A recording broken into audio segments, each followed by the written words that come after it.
কিশোরগঞ্জে যৌন নির্যাতনের বিরোধিতায় পরিবার নির্যাতনের শিকার বিশেষ প্রতিবেদন এস.এম. ফারুক। কিশোরগঞ্জ গত ৮ই জুন সকাল ১টায় কিশোরগঞ্জের ইটনা থানা এলাংজুড়ি ইউনিয়নের সোনাকান্দা গ্রামে এক ভয়াবহ ঘটনা ঘটেছে। রফিক মিয়ার বাড়িতে পূর্বশত্রুতার জের ধরে দেশীয় অস্ত্রসহ সশস্ত্র হামলা চালানো হয়। এই হামলায় রফিক মিয়া, আয়েশা আক্তার এবং রুবেল মিয়া সহ আরও ৪-৫ জন গুরুতর আহত হয়েছেন এবং ইটনা সদর হাসপাতালে ভর্তি রয়েছেন।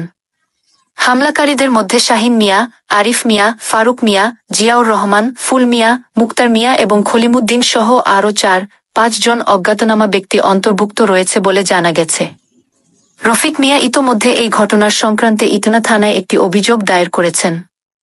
ইটনা থানার অফিসার ইনচার্জ বাংলা টিভিকে জানিয়েছেন, ঘটনার প্রাথমিক তদন্ত সম্পন্ন হয়েছে এবং মামলা রেকর্ডের প্রস্তুতি চলছে।